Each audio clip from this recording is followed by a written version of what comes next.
नमस्कार, मनीषा टेस्टी रेसिपीमध्ये तुमचे सर्वांचे मनापासून खूप खूप खूप स्वागत। आज आपण कोणतीही भाजी वगैरे न बनवता मुलांची आवडती रेसिपी मसाला मॅगी बनवणार आहोत।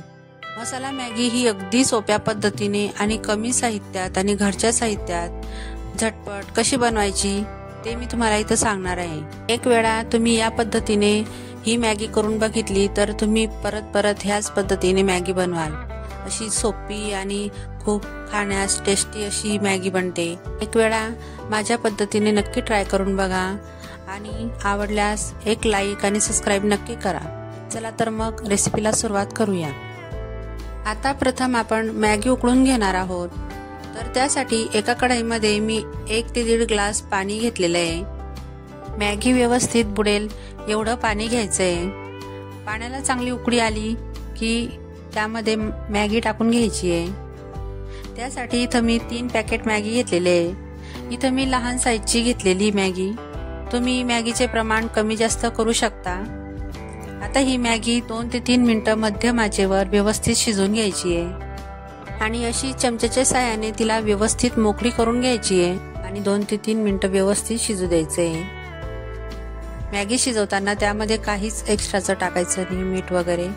तर अशीच आपल्याला मॅगी शिजवून घ्यायची आहे। आता 2 ते 3 मिनिटं झालेली आहेत आणि मी मॅगी चेक करून घेणार आहे। तर इथं आपण मॅगी चेक करून घेऊ। असं बोटावर दाबून बघायचं। असं मॅगी तुटली की लगेच मॅगी आपली शिजली समजायचं। आता मी गॅस बंद करून घेणार आहे आणि आता ही मॅगी एका गाळणीने गाळून घेणार आहे। ही मॅगी गाळल्यावर त्यावर 1 ग्लास थंड पाणी टाकून घ्यायचं, म्हणजे मॅगी चिकट न होता मोकळी होते।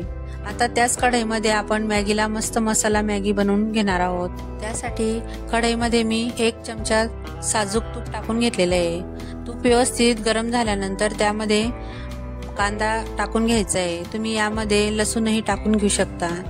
व्यवस्थित कांदा परतल्यानंतर 2 हिरव्या मिरच्या आहेत त्या उभे काप करून घेतलेले आहे आणि तेही परतून घ्यायचे तेलामध्ये। 2 मिनिटं परतल्यानंतर त्यामध्ये अर्धा टोमॅटो मी बारीक चिरून घेतलेला होता तो टाकून घ्यायचा आहे। तुम्हाला अजून काही यामध्ये पदार्थ ऍड करायचे असतील तर ते करू शकता। आता यामध्ये मी अर्धी वाटी वाटाणे ते टाकून घेतलेले आहे। त्यांनाही व्यवस्थित तुपामध्ये परतून घ्यायचे आहे। तुम्ही यामध्ये पनीरही ऍड करू शकता। आता हे 2 मिनिटं व्यवस्थित परतल्यानंतर त्यामध्ये आपण हळद टाकून घेणार आहोत। तर अर्धा चमचा इथं मी हळद टाकून घेतलेली आहे।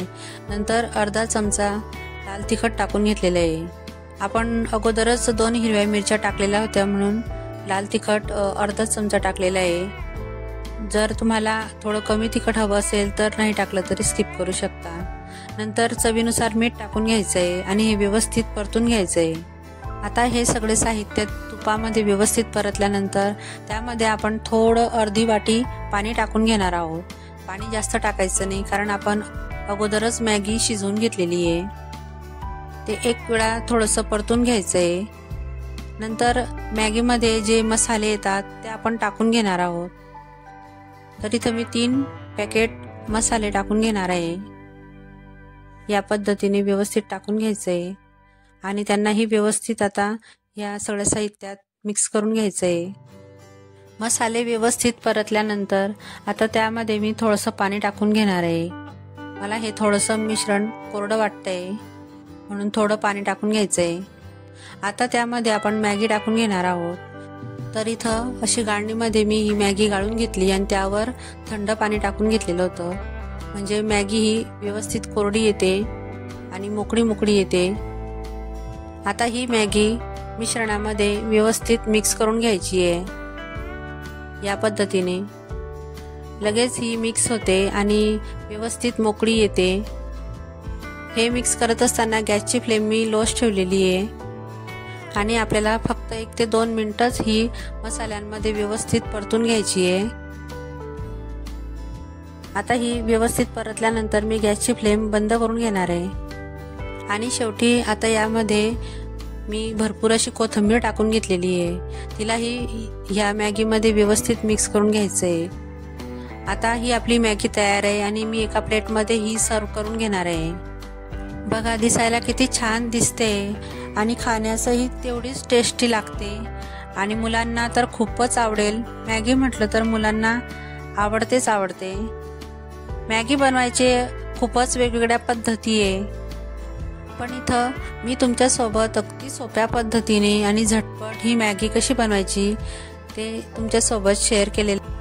तुम्ही या पद्धतीने नक्की ट्राय करून बघा आणि मला कमेंट करून नक्की सांगा. तुम्हाला जर ही रेसिपी आवडली असेल तर प्लीज माझ्या चॅनलला लाईक करा, शेअर करा आणि हो सबस्क्राईबही नक्की करा.